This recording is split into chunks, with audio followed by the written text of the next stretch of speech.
La religión y la política siempre han estado unidos. Religión y política, política y religión. Eso lo mira usted desde la mitología. Concerniente a Nimrod, Nimrod representaba el poder político. Nimrod es el primer fundador de la Torre de Babel. Recuerden que la Biblia dice que Nimrod era valiente cazador delante de Jehová. Y él representa la parte política y fue el gestor prácticamente de la Torre de Babel, que era centro de rebelión. Pero tenía una esposa que fue la fundadora del sistema religioso satánico, se llamó Semiramis. El esposo y la esposa. Entonces, el asunto de la política y la religión siempre han estado unidas. Lo mismo usted puede ver en el año 312, año 311, Constantino y Maxencio se pelearon la independencia, se pelearon el trono en el gran tiempo de las persecuciones imperiales, de que todos los emperadores perseguían el cristianismo, la iglesia, de lo que les mencioné, que la iglesia tuvo que hacer una ciudad subterránea para poder sobrevivir. Entonces vino Constantino, que comenzó a simpatizar con el cristianismo, entre comillas, e hizo de la cruz la emblema de su ejército. Y sí, pelearon. Y Maxencio, según los historiadores, murió en el puente de Milvaín, y Constantino se elevó para ser el presidente, el emperador.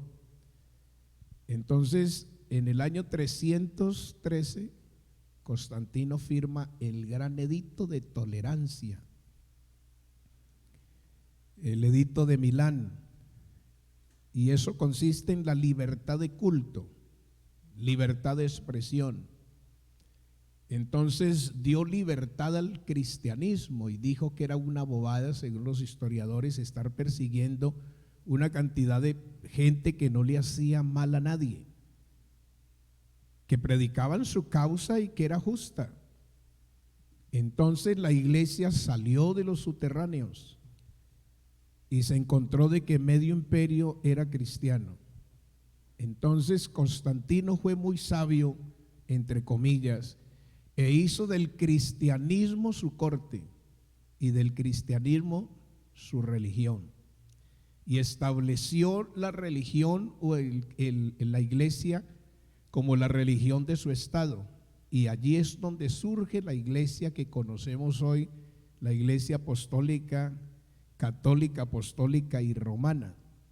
Entonces, siempre la política y la religión se casaron. Allí fue donde la iglesia ya pierde su identidad, porque ya no hay persecuciones, porque ya no hay masacres, y entonces los ministros son exonerados de pagar servicio militar, las iglesias son indemnizadas, las propiedades confiscadas volvieron a sus antiguos dueños, etcétera.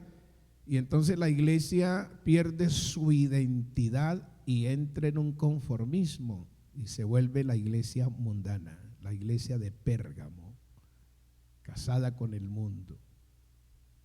Entonces, esto lo digo para poder explicarle Apocalipsis 13, porque Apocalipsis 13 aparece en los primeros 10 versículos la manifestación del anticristo.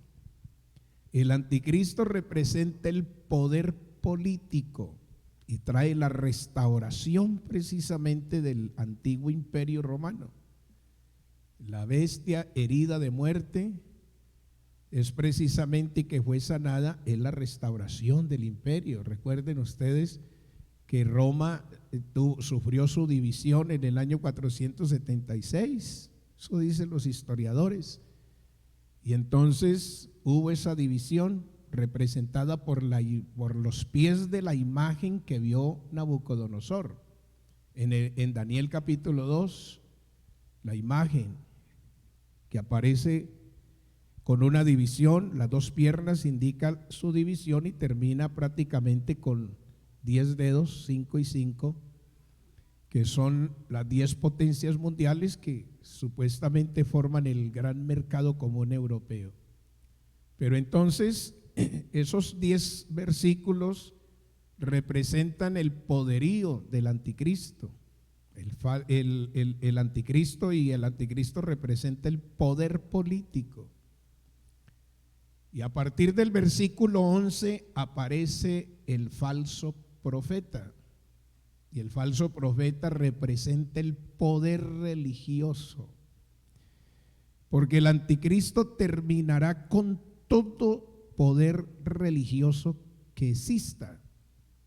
Es decir, lo que la Iglesia Católica en este momento está trabajando, como es el ecumenismo, desde el año 1910 comenzó su gran doctrina y su gran faena o misión de unir todas las iglesias y que todos los entes religiosos vuelvan al seno de la Iglesia Católica, Apostólica y Romana, para que la iglesia llegue a ser una como era al principio.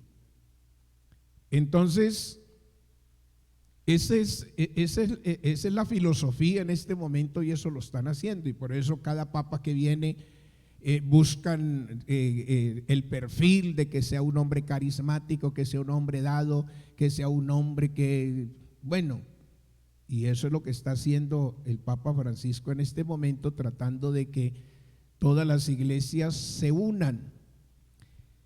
Y han venido una cantidad de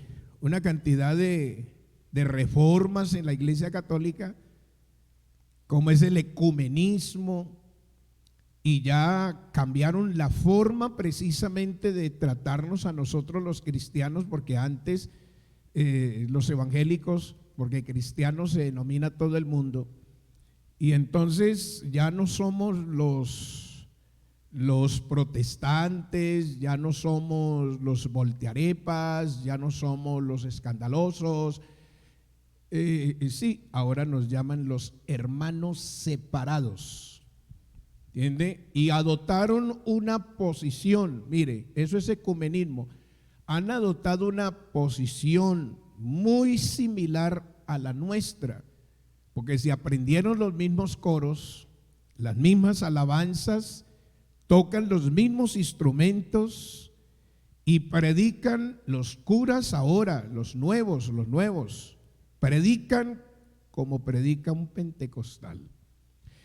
Hacen sanaciones, creen en el recibimiento del Espíritu Santo, predican salvación, vida eterna y hacen una cantidad de cosas, pero simplemente es una filosofía que ellos manejan para retención de la gente, porque los templos les estaban quedando vacíos.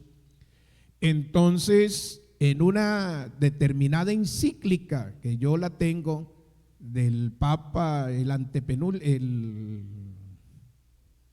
antes de Benedicto, antes de él, Karol Wojtyła, ¿entiende? Y yo tengo la encíclica donde sacerdotes de aquí de Latinoamérica fueron como unos 150, hicieron una asamblea desesperados porque las iglesias protestantes estaban arrastrando con la gente, con los jóvenes, adolescentes, señoritas, que sus templos les estaban quedando totalmente vacíos, que qué podían hacer ante semejante situación. Entonces les dijo, hombre, pues seamos sabios, seamos entendidos, Lo que pasa es que siempre los hemos perseguido y los tenemos como enemigos, pero vamos a cambiar la táctica. Vamos a hacer lo mismo que ellos hacen. Aprendámonos los coros y las alabanzas que ellos cantan. Hagamos escuela dominical con los niños. Prediquemos sanidad y hagamos conciertos y retengamos y escojamos de entre todos quien toque instrumentos y etcétera, y eso se llama ecumenismo. Abramos puertas en las universidades y católicas nuestras para que todos los evangélicos puedan estudiar, que se capaciten en nuestras universidades. Pues estudiamos en la Lumen, ¿te acuerdas? Estudiamos en la Lumen, que es una universidad católica, y los mismos curas nos daban la clase. El padre Marino nos daba la clase, etcétera. Y yo estudié en la anglicana, y eso lo tratan a uno con una reverencia, con una educación, y nos llaman los hermanos separados. Eso se llama ecumenismo. ¿Qué es lo que se quiere? Que todos volvamos al seno de la Iglesia Católica. Vean, hermanos, eso solo se le va a cumplir a la Iglesia Católica, Apostólica y Romana en el momento en que el Señor levante la Iglesia. Por eso, recuerden que yo empecé diciendo que la Iglesia es la Iglesia, ¿entiende? Y que nosotros debemos de preservar ese norte, esa identidad que tenemos como Iglesia del Señor, porque es que la Iglesia es la Iglesia, y la Iglesia tiene una esperanza gloriosa en las alturas. La Iglesia no se parece a ningún otro ente, porque después del levantamiento de la Iglesia, todos los movimientos religiosos que se queden tendrán que volver al seno de la Iglesia Católica. Eso es lo que usted ve en Apocalipsis, el capítulo 17, la gran ramera. ¿Entiende? Entonces va a haber un movimiento religioso desbordante y va a pactar con el anticristo. Por eso el anticristo representa el poder religioso, y entonces se va a suscitar un sistema religioso que va a tomar el poder, tanto político y religioso, porque hay una figura en Apocalipsis 17, y es que hay una mujer que viene montada sobre el dragón. Y si viene montada es porque viene gobernando, es porque viene controlando todo. Pero si usted sigue leyendo el capítulo, resulta que el dragón mata a la mujer, la destruye.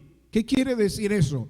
Que el anticristo acabará con todo sistema religioso que exista y que por una o cualquier razón miren al cielo.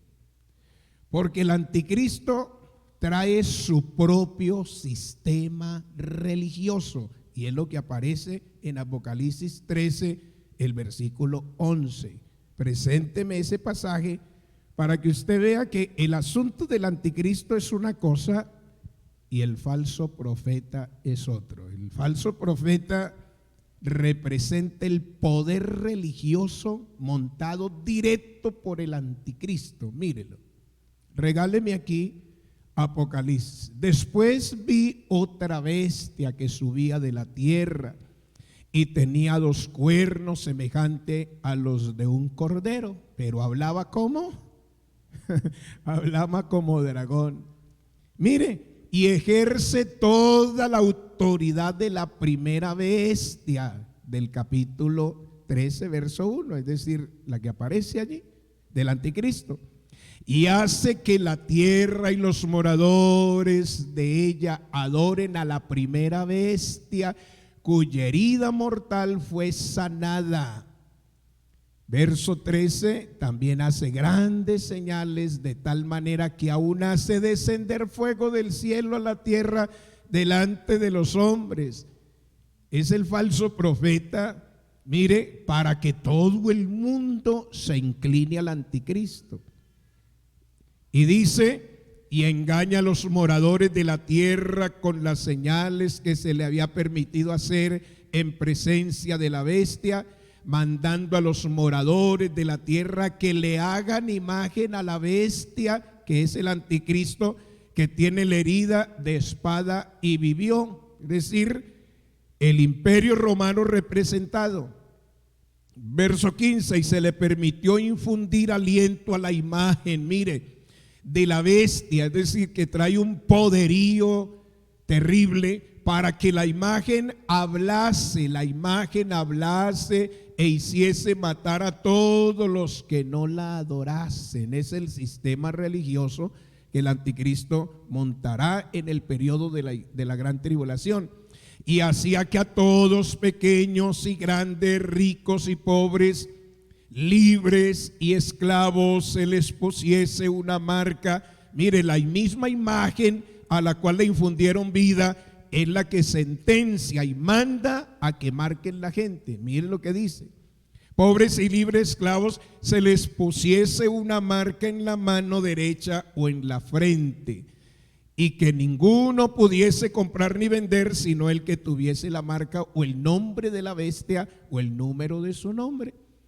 ¿Y qué más dice?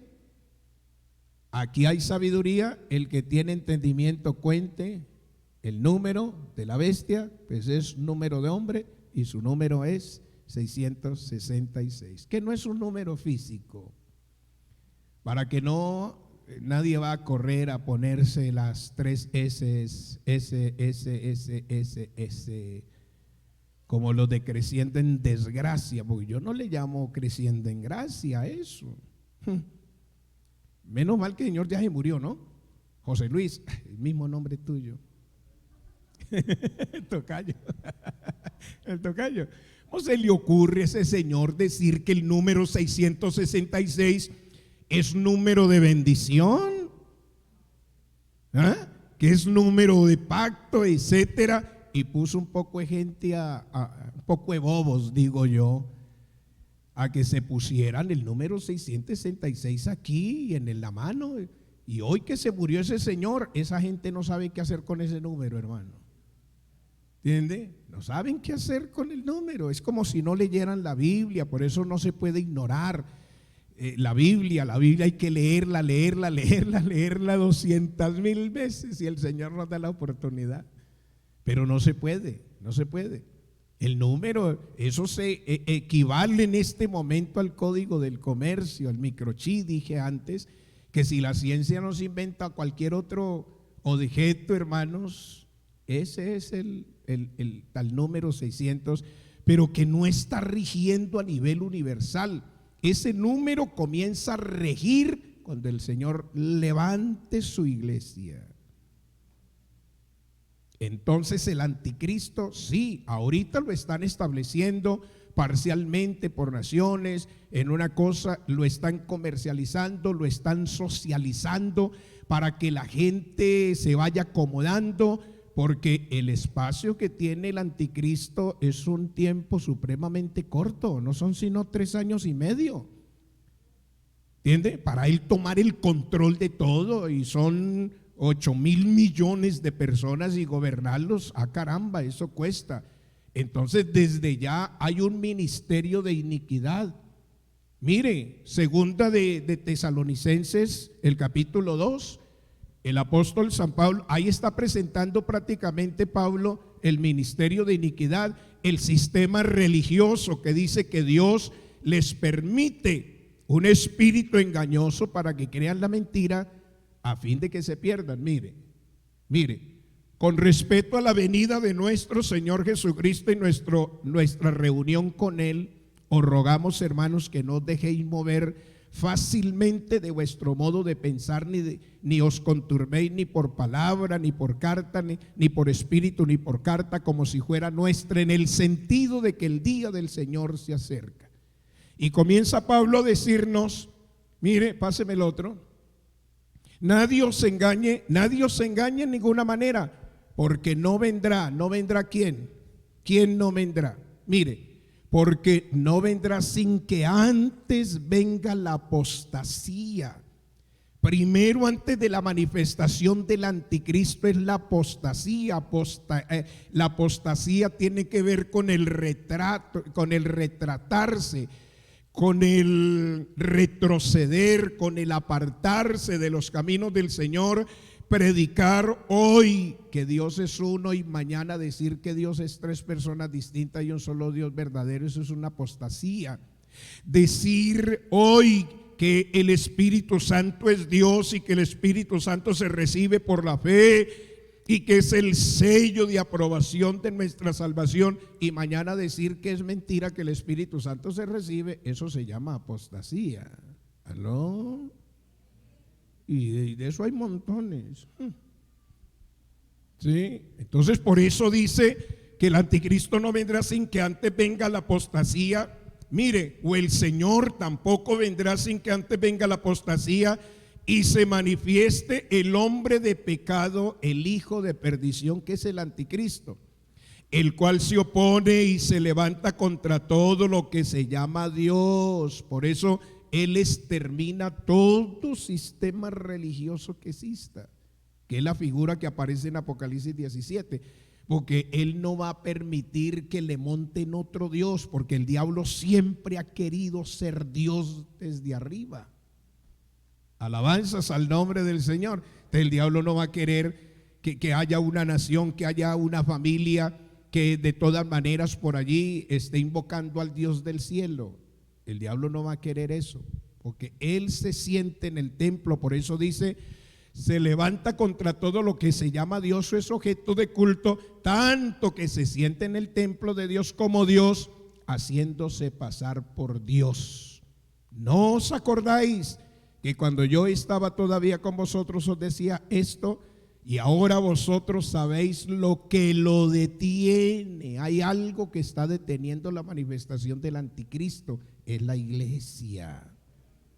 Mire, a fin de que a su debido tiempo se manifieste, porque ya está en acción el misterio de la iniquidad, ya está en acción todo este sistema de la ONU, estas grandes élites que manejan el mundo y todo esto. Hermanos, los avances tecnológicos que hay son aterradores. Esas películas de máquinas fusionadas con humanos y todo eso, y eso es una bestialidad. Señor, vení por nosotros lo más prontico, por favor, porque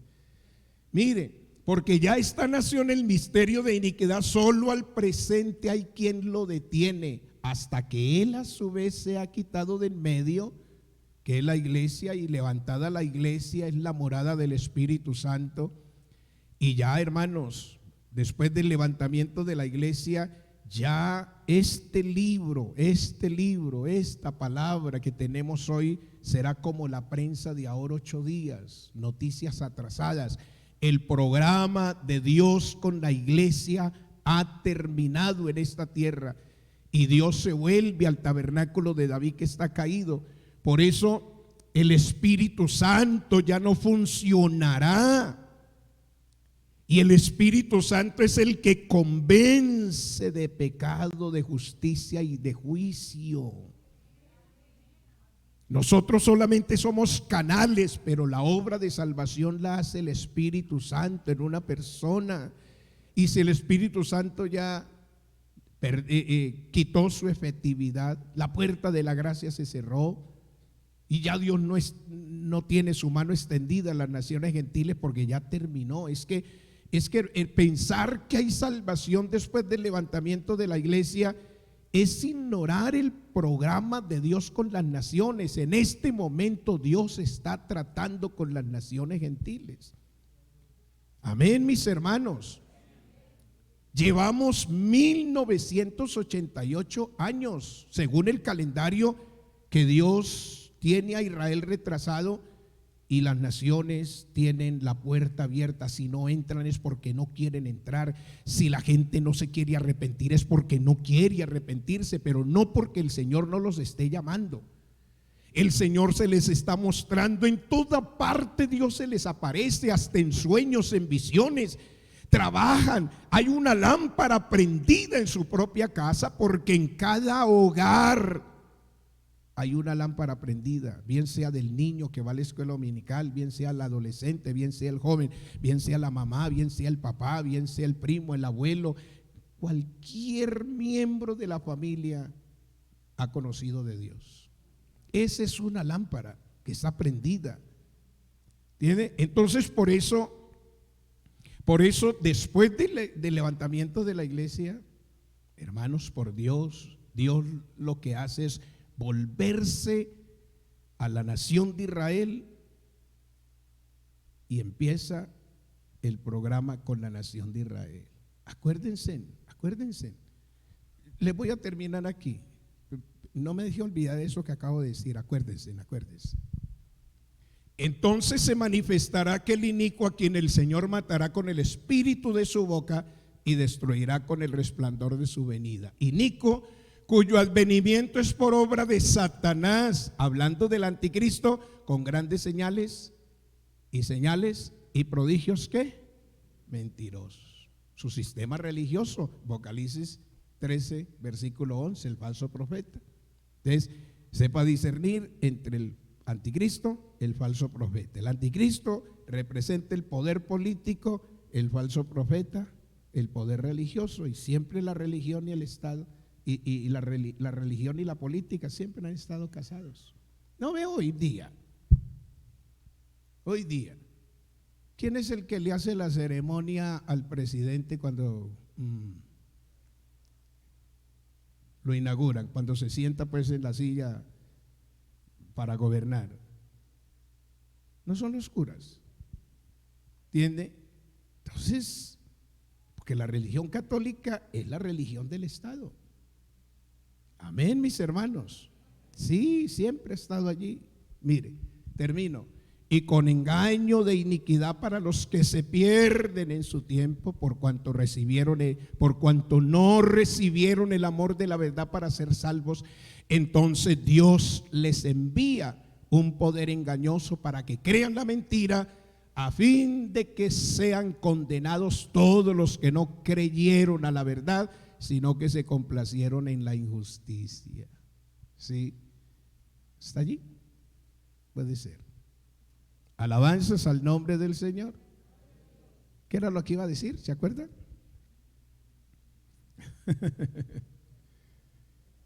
Recuerden ustedes que el programa con la nación de Israel tiene que ver con las 70 semanas de Daniel. 70 semanas. 70 semanas equivalen a 490 años. Y cuando usted se lee Daniel el capítulo 9, a partir del versículo 23, 24, 25, 26, 27, que habla de las 70 semanas de Daniel, eso no tiene nada que ver con nosotros, la iglesia. Ese es un programa netamente para la nación de Israel.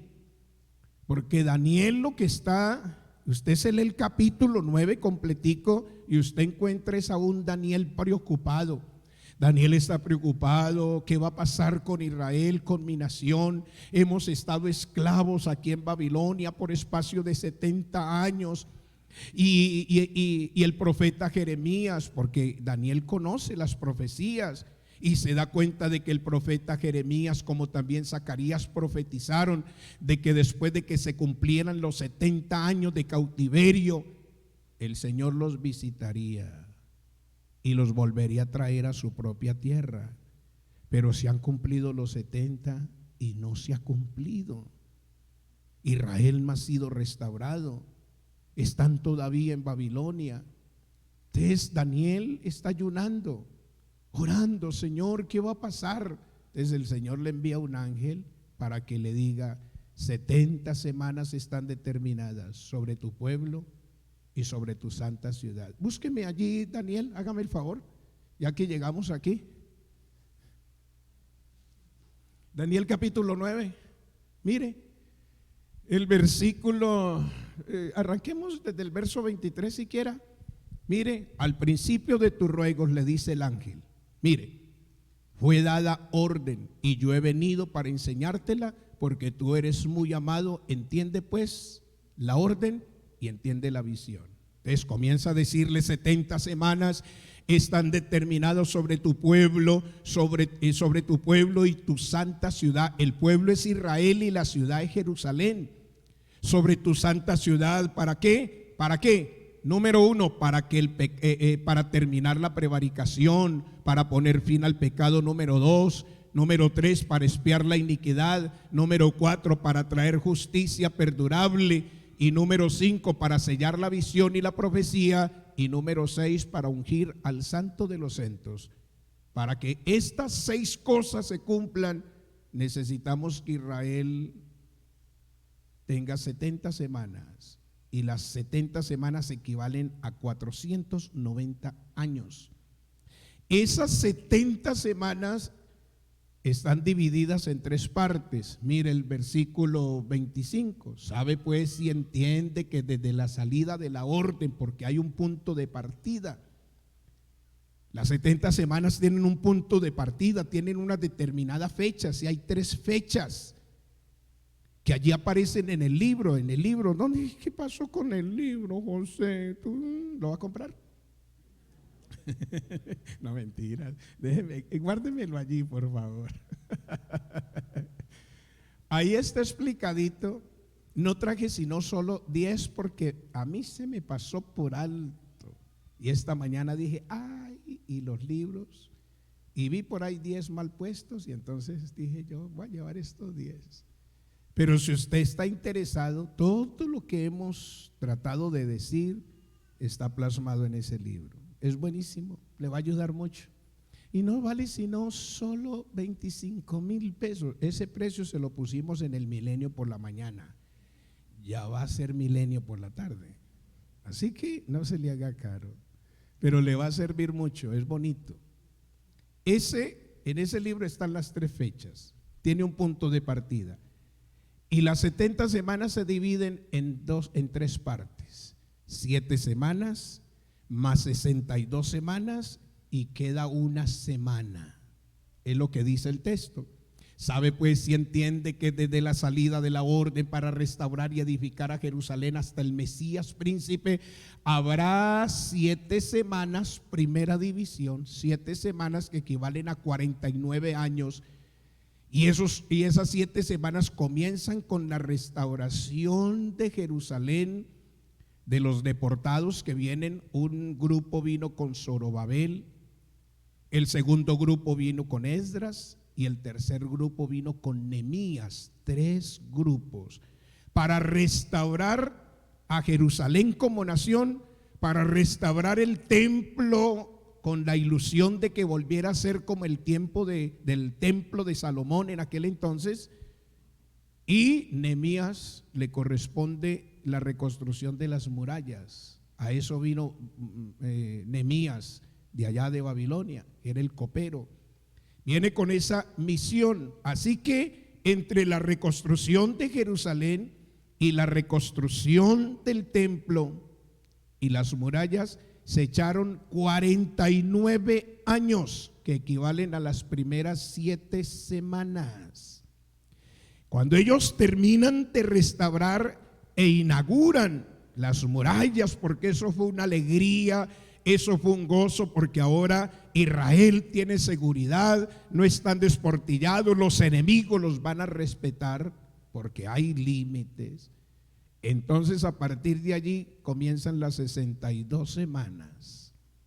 62 semanas, y esas 62 semanas, según los historiadores, termina con la entrada de Jesús a Jerusalén montado en el pollino, hijo de asna, donde la gente le hizo calle de honor y tiraba los mantos y cortaban ramas de los árboles y le hicieron una autopista para que el Señor pasara, y las multitudes lo ovacionaban: Hosana, Hosana al Hijo de David, bendito el que viene en el nombre del Señor. Entonces los historiadores dicen que allí terminan las 62, porque más adelante la multitud que lo está ovacionando y que le están dando la bienvenida son las multitudes que responden al clamor del señor Pilato: ¿a quién queréis que os suelte? ¿A Barrabás o a Jesús el Cristo? ¿Y qué dijeron las multitudes? A Barrabás, a Barrabás, a Barrabás. ¿Y qué haré con Jesús llamado el Cristo? ¿Qué dijeron ellos? Sea crucificado, su sangre sea sobre nosotros y sobre nuestras cabezas, nuestras familias. Es decir, allí se le paró el reloj al programa que Dios tiene con la nación de Israel. Se paró. Así que entonces, 7 semanas más 62 semanas, ¿cuánto le suma? 69. Y Dios le colocó 70 semanas a la nación de Israel para restaurarla. Entonces se le paró el reloj a Israel en la semana 69 con el rechazo, porque a lo suyo vino y los suyos no lo recibieron. Porque el Señor vino primero, fue a la nación de Israel.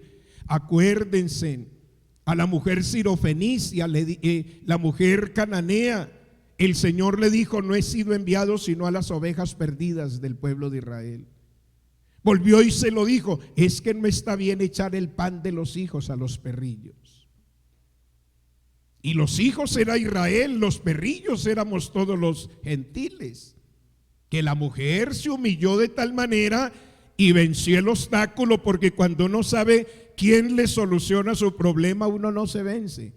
Así que la mujer lo que dijo es humillada: Señor, yo sé que los hijos son los que están sentados a la mesa y son los que se comen el pan entero. Yo soy una perrilla que estoy bajo la mesa, pero no necesito un pan entero, solamente déjeme caer una migajita, que con esa nomás tengo. Alabanzas al nombre del Señor. Recuerden la parábola del padre de familia que quiso hacer fiesta de bodas a su hijo y entonces mandó tarjetas de invitación. Recuerden eso, tarjetas de invitación.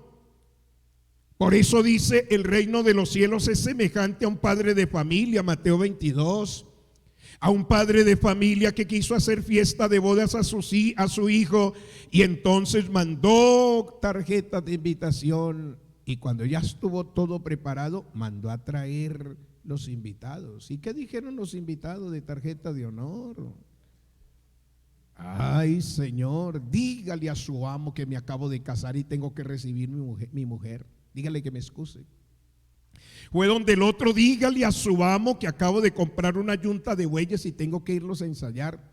Fue donde el otro: dígale a su amo que no puedo ir porque acabo de comprar una finca y tengo que irla a recibir. Entonces los invitados no llegaron. ¿Y qué va a hacer pues el padre de familia con toda la fiesta allí, la música, la torta ya para partirse, el cordero ya, y qué bueno que huele, y a esta hora, Dios mío bendito? Entonces es cuando el padre de familia dice: entonces váyanse por las calles, váyanse por los parques, váyanse, tráiganme a los cojos, a los mancos, a los tullidos, traigan a todo el mundo para que se llene mi casa, se coman esta comida, porque de cierto digo que los que fueron invitados no fueron dignos. Entonces Israel era primero. Por eso es que yo siempre digo, hermanos, nosotros no somos el producto de una invitación especial. Nosotros somos el producto de un llamamiento a última hora. Nosotros fuimos los suplementos que llegamos a sentarnos en la bancada que dejó otro. Nosotros somos las ramas injertadas en el buen olivo. Entonces, con todo eso que el Señor ha hecho durante todos estos años, después de que el Señor levante su iglesia, le extenderá la mano a las naciones gentiles para seguir salvando gente. No, ya la puerta se cierra. Por eso, y se vuelve Israel, porque a Israel le queda una semana. Allí dice, habrá 7 semanas, como dice, y después de las 62 semanas se quitará la vida al Mesías. Mire, después, ¿entiende? Es decir, que después de la entrada de Jesús a Jerusalén, según los historiadores que dicen que se cumplió las 69, entonces es que a la semanita, 2 semanitas, quién sabe qué tiempo transcurrió, pero fue un tiempo muy corto para que se le quitara la vida al Mesías y no por sí. Y el pueblo de un príncipe que ha de venir destruirá la ciudad y el santuario, y su fin será con inundación. Hasta el fin de la guerra durarán las devastaciones. Y el verso 27 dice, y por otra semana. ¿Entiende? Por otra semana. Esa es la semana que le hace falta a Israel. Y esa es la semana del periodo de la gran tribulación, porque esa semana equivale a 7 años. Amén, mis hermanos. Entre la semana 69 y la 70, Dios abre un paréntesis para tratar con todos nosotros. Y hasta el día de hoy está tratando Dios con nosotros. ¿Entiende? Es un paréntesis, nosotros estamos viviendo un paréntesis. Por eso las 70 semanas no tienen nada que ver con usted, no tiene que ver con la iglesia. Nosotros vivimos un paréntesis de 2021 años hasta ahora, que ya está para cerrarse. Y después de que ya el Señor levante la iglesia, entonces se vuelve a Israel. Y por otra semana confirmará el pacto con muchos. Él es el anticristo. A la mitad de la semana hará cesar el sacrificio y las ofrendas. Ese pacto es el que hace el anticristo con la nación de Israel. Israel volverá a sacrificar, volverá al estilo del Antiguo Testamento, pero el anticristo a la mitad de la semana rompe el pacto. Eso está en el Salmo 51, 55, verso 20, una cosa así, más o menos, la rotura de ese pacto. Después, con la muchedumbre de la abominación vendrá el desolador, hasta que venga la consumación y lo que está determinado se derrame sobre el devorador. Listo. Alabanzas al nombre del Señor. Y le regalo otra cita interesante. Búsqueme Hechos capítulo 15 verso 13 para que usted vea. Mire, y cuando ellos callaron, este es el concilio de Jerusalén. Es el concilio de Jerusalén, donde todos los apóstoles están reunidos para deliberar qué van a hacer con los gentiles que se convierten al evangelio y que se vuelvan iglesia. Los ponemos a que guarden la ley, a que se circunciden al estilo del Antiguo Testamento, que guarden la ley de Moisés. Entonces eso es lo que se está deliberando. Pero Jacobo dice, cuando ellos callaron, Jacobo respondió diciendo, varones, hermanos, oídme. Mire, oídme. Simón ha contado cómo Dios visitó, ¿qué? Por primera vez, ¿a quién? A los gentiles. ¿Dónde fue eso? La casa de Cornelio. Recuerden el capítulo 10 del libro de los Hechos. Mire, por primera vez a los gentiles, ¿para qué? ¿Para qué visitó a los gentiles? Empezando con la casa de Cornelio, para tomar un pueblo para su nombre. Mire, y con esto concuerdan las palabras de los profetas, como está escrito. Después de esto, párelo ahí, después de esto, ¿después de qué? Después del programa de Dios con los gentiles, llamándolos a que se vuelvan a iglesia. Por eso terminemos aquí y citamos Romanos 11, 25, una cosa así. Mire, después de esto volveré y reedificaré el tabernáculo de David que está caído. Después del programa de Dios con las naciones gentiles, y que el número de gentiles venga a la iglesia, se conviertan en iglesia y la iglesia sea levantada, entonces el Señor se volverá para restaurar el tabernáculo de David que está caído y reparar sus ruinas, y volveré a levantarlo. Ahora, Romanos el capítulo 11, regáleme ese texto, Romanos el capítulo 11 y el versículo 25, ¿puede ser? Romanos 11, 25, si no estoy mal. Porque no quiero, hermanos, que ignoréis este misterio, para que no seáis arrogantes. Pablo está hablando con la iglesia, para que no desconozcan el programa que Dios tiene con las naciones, con la nación de Israel. Y entonces dice, para que no seáis arrogantes en cuanto a vosotros mismos, ¿qué ha acontecido a Israel? Y dice, endurecimiento ¿en qué? En parte. ¿Hasta cuándo durará el endurecimiento a la nación de Israel como nación? Porque si un judío está aquí y quiere arrepentirse, reconocer al Señor como su Salvador personal, tiene toda la puerta abierta. ¿Entiende? Pero individual. Recuerde que Israel tiene una promesa a nivel nacional. Los judíos pueden aceptar al Señor como su Salvador personal hoy, y ellos forman parte de la iglesia, y cuando el Señor venga se van con el Señor. Pero a nivel de nación, mire, a nivel de nación Israel está endurecido. ¿Qué ha acontecido a Israel? Endurecimiento en parte. ¿Hasta cuándo dura ese endurecimiento? ¿Hasta cuándo? Hasta que la plenitud de los gentiles entre al programa de la iglesia. Alabanzas al nombre del Señor.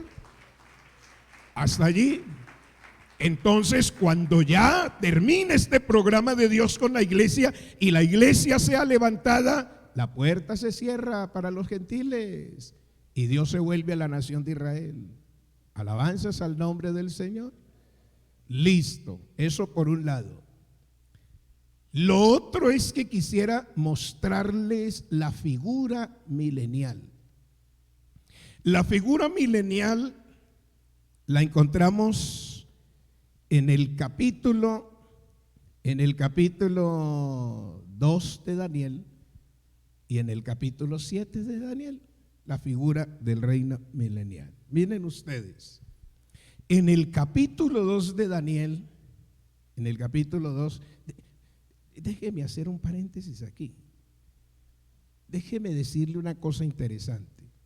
Vea, hablando de la restauración de Israel, hay una figura en el capítulo 11 de Apocalipsis y son los dos testigos. Y los dos testigos que aparecen en Apocalipsis, el capítulo 11, usted escucha infinidad de enseñanzas y se rajan la cabeza y se rebanan los sesos diciendo que ese es Elías, que el otro ese no, que porque Elías fue llevado en un carruaje y que Enoc fue traspuesto sin ver muerte, etcétera, y sacan una cantidad de conjeturas. Y la pregunta no es quiénes son. Cuando usted pregunta quiénes son los dos testigos, está perdido. Pero cuando usted dice qué significan los dos testigos, entonces sí tiene la interpretación, porque es una figura. Los dos testigos de Apocalipsis que van a estar allí en el reino, en el periodo de la gran tribulación, y que van a ser muertos por el anticristo, y que van a estar allí muertos 3 días, y todo el mundo los va a ver a través de los medios de comunicación, es decir, la televisión, que van a resucitar y se van a ir al cielo. Esos dos testigos representan la restauración de Israel en el aspecto político y en el aspecto religioso, porque los dos testigos representan a los 2 olivos de Zacarías el capítulo 4, recuérdenlo, que la cita de allí los manda Zacarías el capítulo 4, y esos son los 2 olivos. Y si queremos saber quiénes son los 2 olivos, entonces los 2 olivos que están siempre delante de la presencia del Señor son Zorobabel y Josué, que es el sumo sacerdote. Y Zorobabel representa el poder político de la nación de Israel y Josué representa el poder religioso porque es un sacerdote. Léase Apocalipsis, Zacarías, el capítulo 4. Sáquemelo allí, sáqueme Zacarías. Ay, Señor, porque usted no va a leer.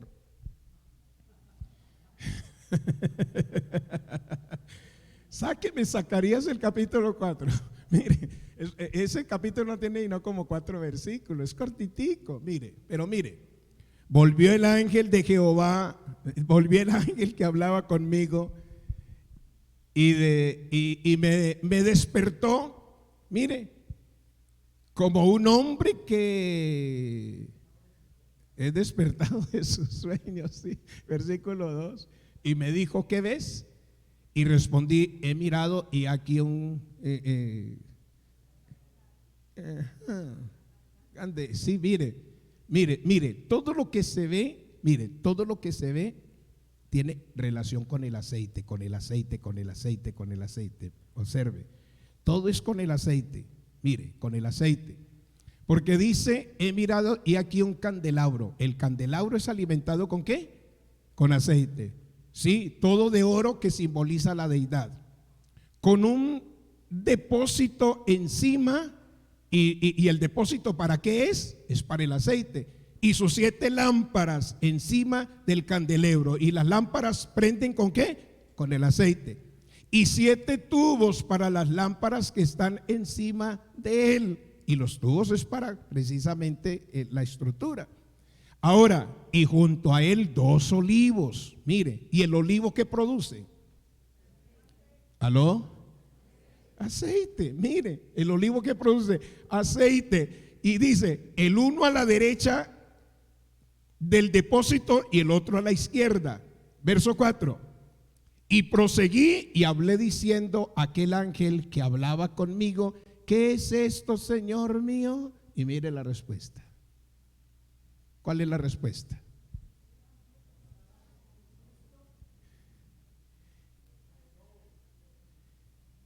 Verso 6, mire la respuesta. Mire, entonces respondió y me dijo diciendo, esta es palabra de Jehová Zorobabel. Mire, ¿sí? Que dice, ¿no es con qué? Es con el poder. ¿Qué quiere decir? Y usted mira los 2 testigos, ¿entiende? Representan. Si es que queremos saber quiénes son, están representando a Zorobabel y están representando a Josué, que es el sumo sacerdote. Y no vamos a decir que Josué y Zorobabel van a resucitar y todo esto. No, simplemente es un simbolismo, porque Zorobabel representa el poder político, Josué representa el poder religioso. Entonces, ¿qué es lo que Dios quiere mostrar a través de los 2 testigos? De que Israel será restaurado en el poder político, en su poder religioso, y no es con fuerza, sino con el poder de Dios, porque es el Señor el que le va a hacer su restauración. Amén, mis hermanos. Ahora, listo. La figura de la era milenaria la encontramos en Daniel el capítulo 2 y Daniel el capítulo 7.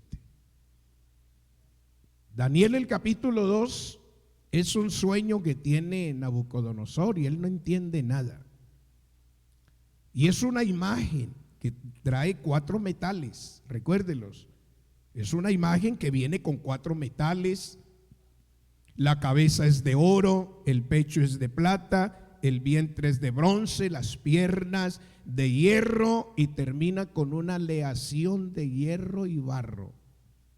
Pero luego entonces se ve a lo último que hay una piedra cortada no con mano. Es una cosa misteriosa que Nabucodonosor está mirando, y se desprende la piedra y cae sobre los pies de la imagen y desmenuza todo. Y esa piedra se hace un gran valle, por no decir inmenso. Ese es el reino milenial. ¿Qué quiere decir la imagen con esos metales? Que Dios le está mostrando a Nabucodonosor el destino de las naciones, el rumbo de las naciones, porque la cabeza de oro representa al poder de Babilonia, a Nabucodonosor en su tiempo, y a la cabeza. El pecho de plata representa a los medos y a los persas, que fueron los que vinieron destronando a Babilonia y se tomaron el poder. Los medos y los persas, que eran dos potencias, el uno manejaba el dinero y el otro manejaba las armas, y dinero y armas, eso es cosa terrible. Y entonces, y luego viene ya el vientre de bronce, que representa al imperio griego. Y entonces, y mire que los metales van bajando en calidad, y ya las piernas, que trae una división, terminan en hierro, y ese hierro está representando el imperio romano, y termina con una aleación de barro y hierro, y una división: continente oriental, continente occidental, y una alianza entre las potencias. Son 10 potencias, 10 dedos, 10 potencias. Ese es el mundo gentil. Y el tiempo de los gentiles comenzó con Nabucodonosor y termina con el anticristo. Pero entonces esa piedra es el Señor Jesús, cuando viene a establecer su reino, y su reino será un reino sempiterno, un reino de poder, un reino extraordinario. Y por eso está representado con una piedra. ¿Por qué está representado con una piedra el reino milenial? Porque las figuras de todos los reinos son metales. ¿Aló? Entonces el Señor representa su reino con un mineral. En el capítulo 7 ya es Daniel el que ve la visión. ¿Entiende? Ya es Daniel el que está viendo una visión, y entonces lo que ve son 4 bestias, y la última no la puede describir. Y entonces la primera es un león con 2 alas, que representa a Babilonia. La segunda bestia que ve es un oso que viene alzado más de una parte que de otra, y 3 costillas en su boca, y todo lo que agarra su paso lo destruye. Esos son los medos y los persas, porque de los medos y los persas unos eran más poderosos que otros, pero vienen de hacer una conquista increíble. Luego, después de ellos, Daniel ve un leopardo que viene con 4 alas, y las alas siempre están indicando presteza, rapidez de conquista, que es lo que uno encuentra en la historia sobre Alejandro Magno, que ya de 29 años estaba triste y borracho y queriéndose morir porque no tenía más tierras que conquistar. Y entonces, a la muerte de él, esas 4 cabezas están representando los 4 generales que le dominaban todo su imperio y todo su ejército, y que a la muerte de ese personaje, estos generales se dividieron el imperio, cada uno sacó su tajada, y por eso vino el imperio romano, que aparece allí. La otra bestia que aparece, que Daniel no pudo describir, es el imperio romano. Ahora, que trae 7 cabezas, 10 cuernos, y que los cuernos siempre indican poder, autoridad, y los 10 y las 7 cabezas, 10 cuernos, representando los dedos o las 10 potencias mundiales, de la cual surgirá el anticristo, porque también viene la pregunta si el anticristo es judío, si el anticristo viene de las naciones gentiles. Pues según lo que vemos allí, nace de las naciones gentiles. Alabanzas al nombre del Señor, nace de las naciones gentiles. Ahora, ¿cómo está representado entonces el reino milenial en el capítulo 2, en el capítulo 7? Porque el capítulo 2 muestra el estado de los imperios a nivel externo, cómo son externamente, cómo era Babilonia, hermoso como el oro, brillante.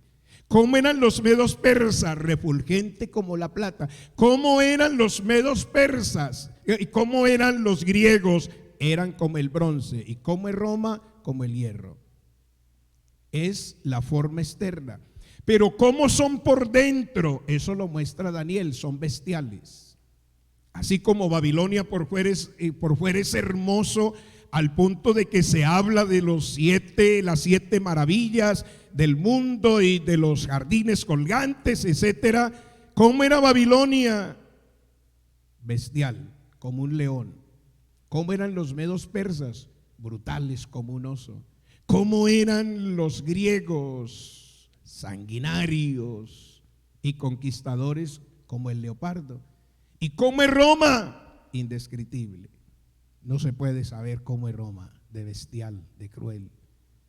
Pero cómo termina, es decir, cómo se muestra el reino milenial. Sáqueme Daniel el capítulo 7, a partir del versículo 13, puede ser. Aparece la figura de un hijo de hombre, que cualquier trinitario dice, vea, ahí está el Padre y ahí está el Hijo. Mire que el Padre y el Hijo, mire, vea, el anciano de días, mire, vea, mire, Él es el Padre y el Hijo va para allá, mire, vea. Eso no enseña Trinidad. Ese hijo de hombre es la figura del reino milenial. Mire, miraba yo en la visión de la noche y aquí con las nubes del cielo venía uno como un hijo de hombre. Mire, como hijo de hombre, que vino hasta el anciano de días y le hicieron acercarse delante de él. Mire, esta es la figura del reino milenial. Y fue dado dominio, gloria, reino, para que todos los pueblos, naciones y lenguas le sirvieran. Su dominio es dominio eterno que nunca pasará y su reino uno que no te será destruido. Alabanzas al nombre del Señor. Ese hijo de hombre no tiene nada que ver con Cristo, porque Cristo es el anciano de días. Ese hijo de hombre está representando la nación de Israel y está representando la unidad de la nación de Israel, porque en la era milenaria Israel no van a ser 2 reinos, el reino del norte, el reino del sur, va a ser un solo reino. Te está mostrando la unidad del reino. Ahora, ¿cómo le demuestro que ese hijo de hombre representa la nación de Israel? Voy a ver si recuerdo 3 versículos que ya se los quiero citar.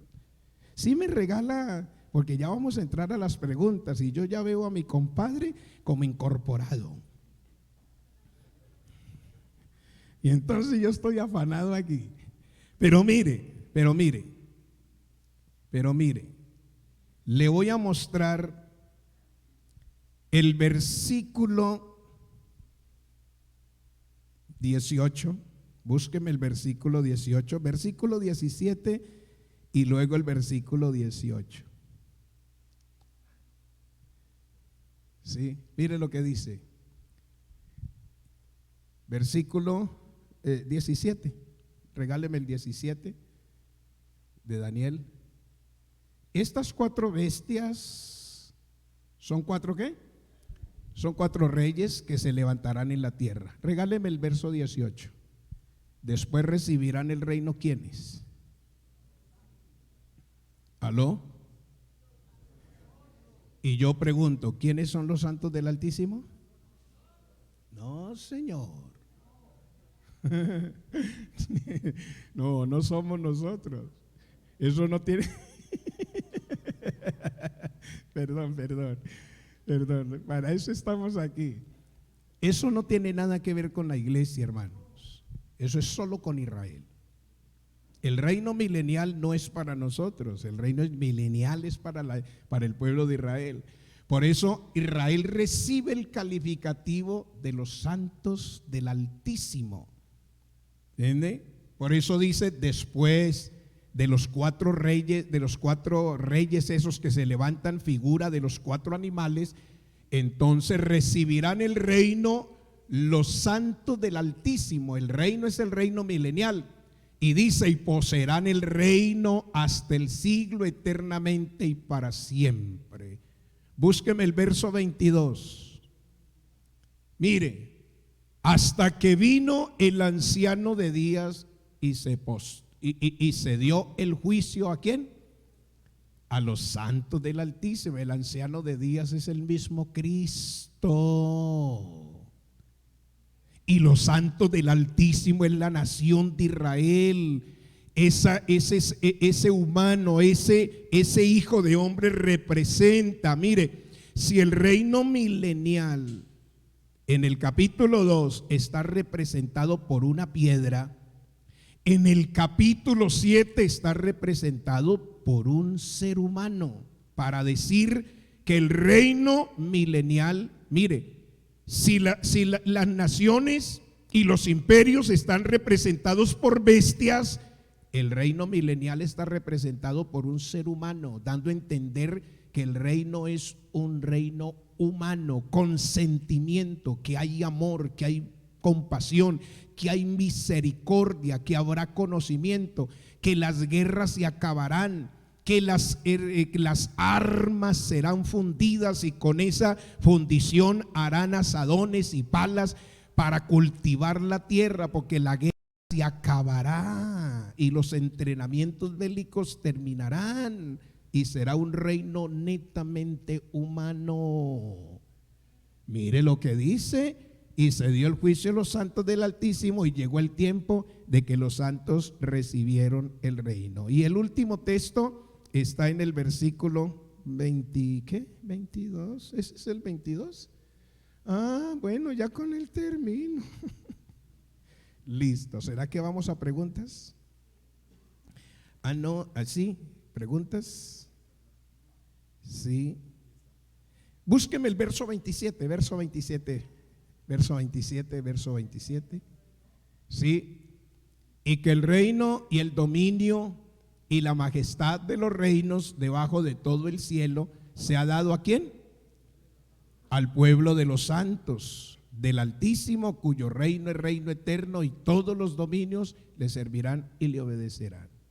Así está figurado la era milenaria. Listo, preguntas.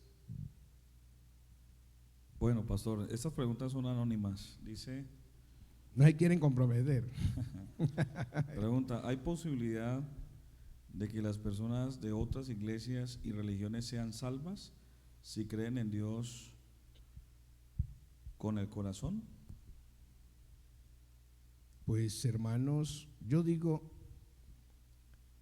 que de esos movimientos Dios tiene que tener gente para salvación, porque a veces la culpa de la doctrina no es de los creyentes, sino de los líderes que enseñan.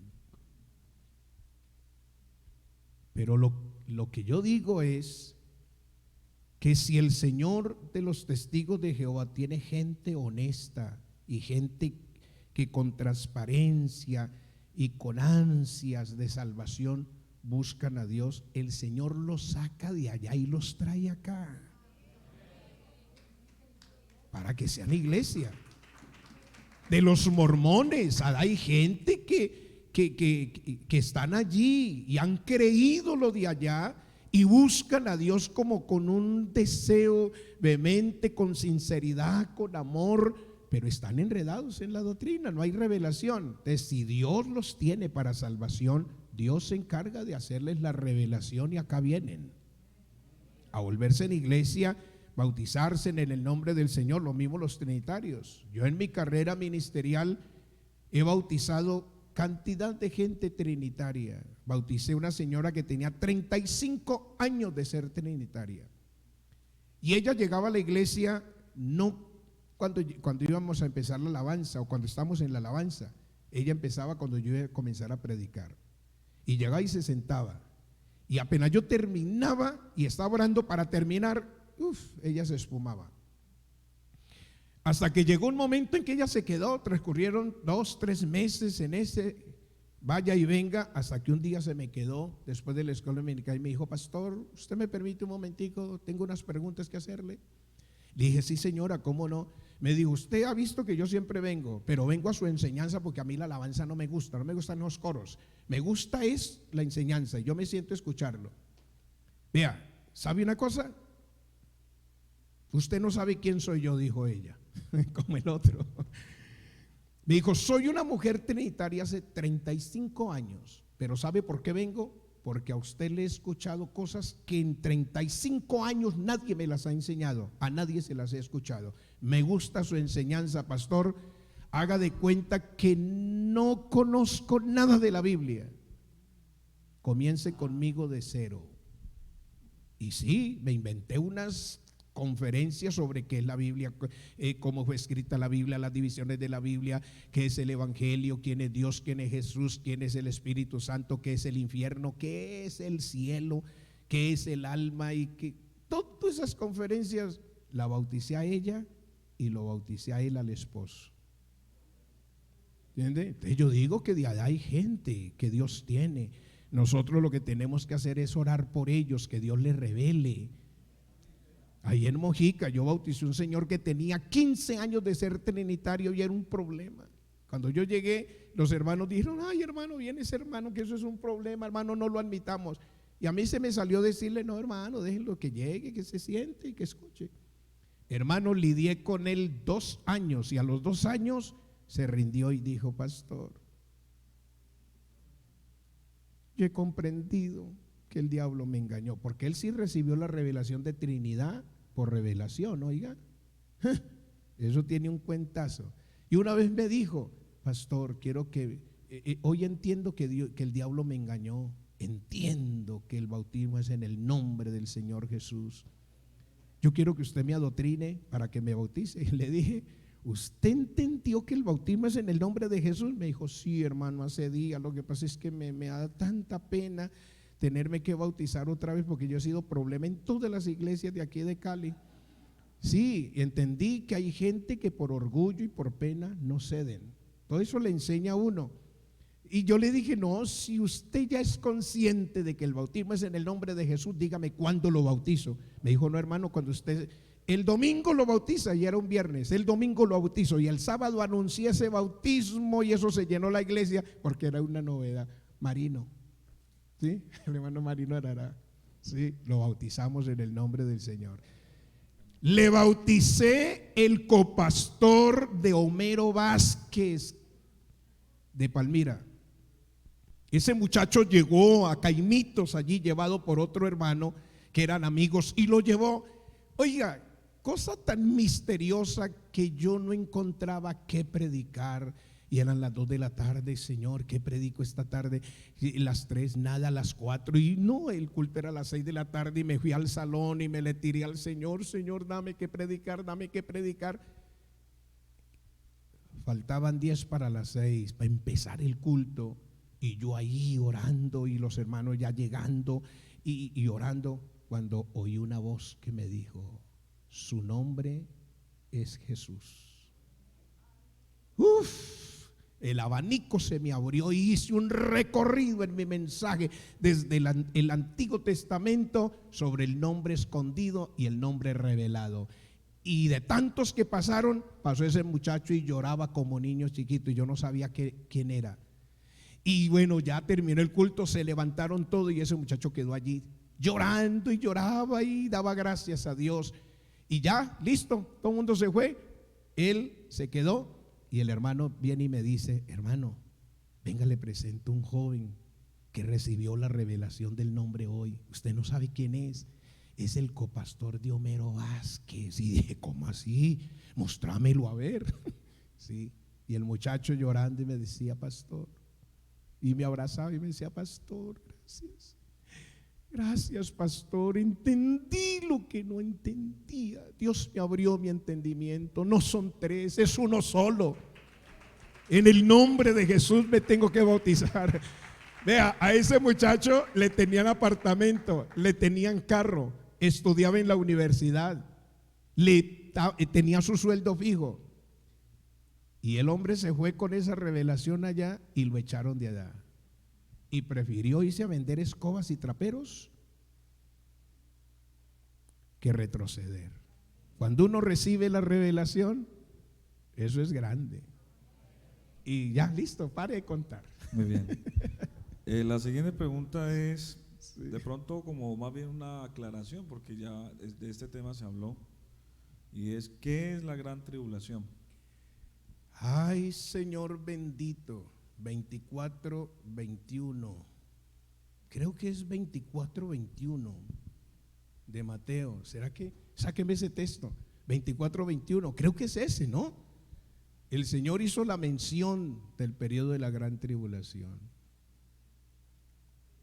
Sí, porque habrá entonces gran tribulación, y mire los términos, cual nunca jamás, mire, ha habido desde el principio del mundo hasta ahora, ni habrá. Es un periodo oscuro.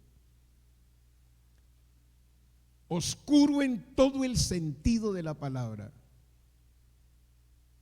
Porque el diablo vive arriba. El diablo no está aquí.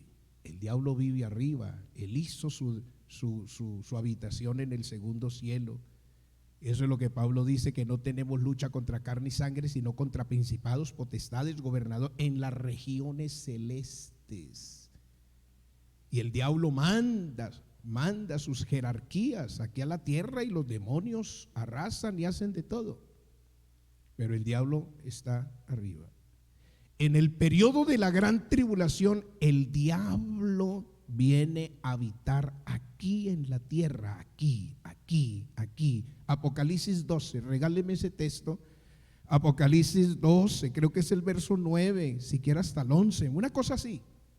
Sí, y fue lanzado fuera el gran dragón, la serpiente antigua que se llama Diablo y Satanás, el cual engaña al mundo entero. Fue arrojado, ¿a dónde? A la tierra, y sus ángeles fueron arrojados con él. Entonces hay un clamor en el cielo: ¡ay de los moradores de la tierra y del mar! Porque el diablo ha descendido con grande ira, sabiendo que le queda poco tiempo. Es decir, el diablo es despeñado de allá arriba. ¿Sí dice así como estoy diciendo? Entonces se oyó una gran voz en el cielo que decía: ahora ha venido la salvación y el poder y el reino de nuestro Dios y la autoridad de su Cristo, porque ha descendido, ha sido lanzado fuera el acusador de nuestros hermanos, el que los acusaba delante de nuestro Dios día y noche. Y el verso 11 dice: y ellos le han vencido por medio de la sangre del Cordero y de la palabra, el testimonio, y menospreciaron sus vidas hasta la muerte. Verso 12: por lo cual, alegraos cielos y los que moráis en ellos. Mírela ahí. Ese ay no tiene H para decir hay de haber, sino hay de juicio, hay de dolor, hay de tristeza. Porque dice: hay de los moradores de la tierra y del mar, porque el diablo ha descendido a vosotros con gran ira, sabiendo que ¿qué? Que le queda poco tiempo. ¿Y en qué consiste? Mire, es que el diablo se posesionará de tal manera en su segundo plano de los 3 años y medio, y resulta que el diablo pondrá un espíritu de muerte en cada ser humano para que el hombre se mate a sí mismo y mate a los demás. Saque mi Apocalipsis 6, el versículo 2, el versículo 3, el caballo rojo. Mire, se le da poder que quite de la tierra la paz. Segundo, cuando abrió el segundo sello, oí el segundo ser viviente que decía: ven y mira.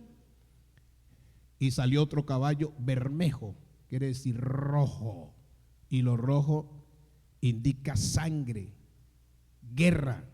Y dice: y al que estaba montado le fue poder de quitar de la tierra la paz. ¿Cuál paz? La paz de la primera etapa del anticristo, del caballo blanco. ¿Entiende? Esa paz es quitada. Eso es lo que dice Pablo en 1 Tesalonicenses 5, que cuando digan paz y seguridad, vendrá destrucción repentina sobre ellos, porque viene la manifestación, la otra etapa de la manifestación del anticristo. Entonces se quitará la paz y que se matasen, ¿qué? Mire, ya no es una guerra de nación contra nación, de reino contra reino. La guerra ahora cambia, la guerra es del hombre en sí con el hombre. Que se matasen unos a otros y se le dio una gran espada. Así que es ira por medio de Satanás y la ira también vaciada de parte de Dios, porque el periodo de la gran tribulación es el juicio de Dios sobre toda la humanidad que se quedó y que se burlaron de él por causa del pecado. Muy bien, nos quedan 10 minutos de este congreso y la última pregunta, y si alguien quiere pedir la palabra y hacerla pública, también puede disponerse. Dice, ¿cuál es la manera más, dice aquí, efectiva para asegurar la salvación? Ser lleno del poder del Espíritu Santo. Es la manera más efectiva, ser lleno del poder del Espíritu Santo. Romanos 8:11. Romanos 8:11.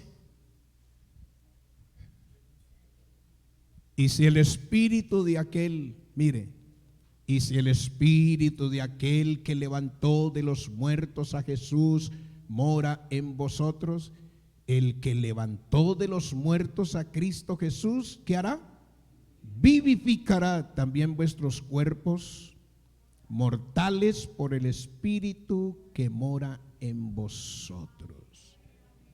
Y el versículo 14, creo que ese versículo 14 dice que el Espíritu Santo viene a dar testimonio de que somos sus hijos. Mírelo ahí.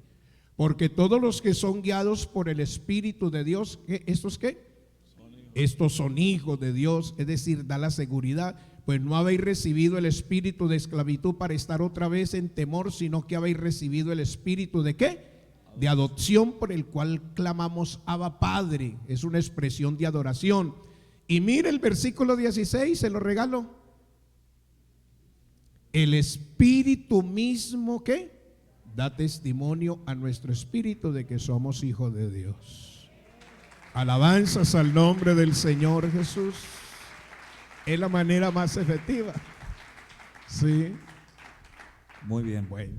No sé si alguien quiera formular alguna pregunta. ¿Queda todo claro? Ahí hay una manita levantada. Sí, ¿dónde? Dame un segundo, hermano, para que todos escuchen.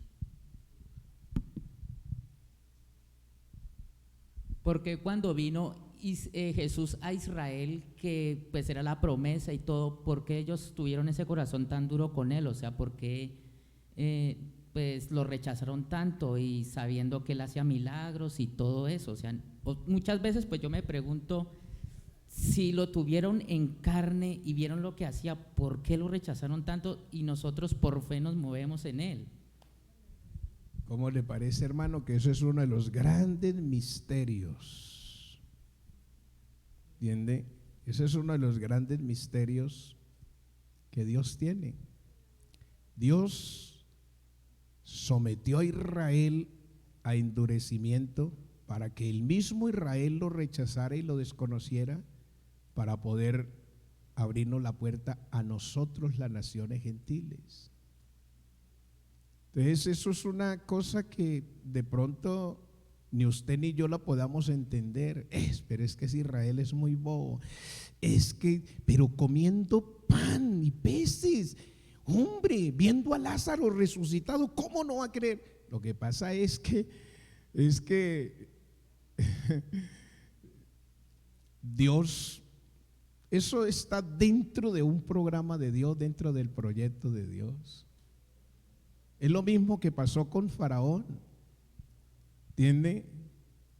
¿Qué necesidad tenía Dios de endurecer a Faraón para sacar a Israel de la tierra de Egipto, si Él es el Todopoderoso? Pero el Señor le dijo a Moisés, Él no los deja ir fácilmente. Yo endureceré el corazón de ellos. ¿Para qué? Para que vean mis obras, para poder mostrar mi poder. ¿Entiende? Si el Señor, si Israel lo acepta en su momento, ni usted ni yo hoy teníamos una puerta abierta de salvación. Entonces, por eso es que hay que orar por la nación de Israel, porque por su dureza fue que vino a nosotros el evangelio. ¿Entiende? Ellos fueron desgajados para que usted y yo pudiéramos ser injertados. Yo le recomiendo que se lea el capítulo 11 de Romanos y usted encontrará una respuesta más concisa que la que le estoy dando. Porque los tres capítulos, capítulo 9, capítulo 10 y capítulo 11, es un trato netamente de Dios con Israel. El capítulo 9 habla de la elección de Israel. El capítulo 11 habla de la dureza del corazón de Israel. Y el capítulo 11 habla de su restauración. Le recomiendo que se lea el capítulo 11 todito de Romanos y usted tiene una buena respuesta. Muy bien. Quedan 5 minutos si alguien quiere formular otra pregunta. Muy bien. Alguien ya tiene la solitaria arrodillada. Gracias, pastor. Bueno, mi pregunta es más, ¿qué pasa con los niños o con las personas que tienen discapacidad mental? Porque pues todavía no están o no tienen la facultad para poder aceptar el evangelio y bautizarse. Precisamente ya usted tiene la respuesta. Si no, ellos no tienen la capacidad desarrollada, capacidad intelectual para ellos saber el bien, el mal. Dios sin culpa es al que oye el evangelio, lo entiende, pero lo rechaza. ¿Entiende? Por eso la Biblia dice, bienaventurados los que tienen, los pobres en espíritu, pero los pobres no son ellos, sino los que sienten la necesidad de salvación. Entonces, a esas personas que uno de pronto los llama así, ¿no? Que son personas que no tienen su cerebro bien desarrollado, su subconsciente, que parece que fueran unos niños. Entonces, eso le queda como a Dios juzgar el asunto, porque el pecado consiste en el que sabe hacer lo bueno, pero no lo hace. ¿Entiende? El pecado consiste en eso. El pecado es la violación de un mandamiento, de un estatuto. Y si esa criatura, grande en estatura, pero con una mentalidad tan diminuta que hay que lidiarlo como si fuera una criatura, ¿qué capacidad tiene de saber qué es mentira, qué es verdad, qué es blanco, qué es negro? Entonces, eso más bien dejémoselo al Señor y Dios los acomodará donde. De todas maneras, las almas le pertenecen a Dios.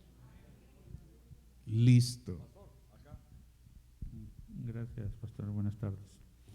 Primero que todo, quiero agradecerle por su conferencia y tengo una inquietud.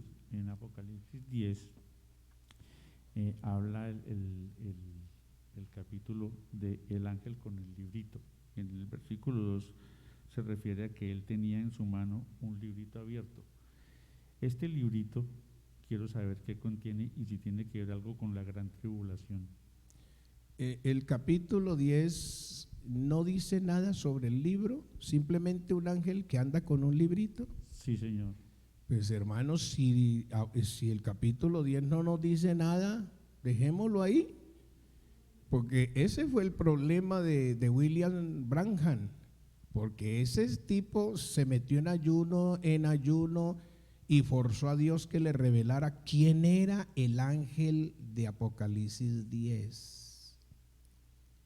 Y vino en el término de sus ayunos, porque ayunaba, Señor, revéleme quién es el ángel el ángel del capítulo 10, Señor, se lo ruego. Y pasaba noches y días y vino un espíritu y le dijo, usted es el ángel, el séptimo ángel del capítulo 10.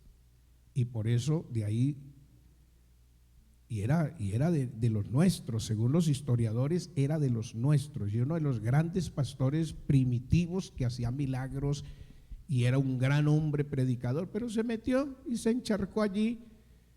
Entonces, si Apocalipsis 10 no nos regala el contenido del libro, dejémoslo allí, porque las cosas secretas pertenecen a Dios y las reveladas a los hijos de los hombres. Eso está en Deuteronomio 29:29.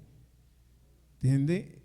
Y no debemos de ir más allá de lo que la Biblia nos diga, porque todo debe de constar aquí. No digamos nunca nada que esté fuera de este libro y que no lo podamos comprobar. ¿Entiende? La Biblia se interpreta a sí mismo para no incurrir en una falsa enseñanza. Muy bien, creo que ya se resolvió por ahora algunas inquietudes. El hermano tenía una pregunta, ¿no? ¿Quién más? ¿Ya? Listo, yo creo que ya, porque prometimos que hasta la 1:30. Y ya es la 1:30. Les invito a estar en pie.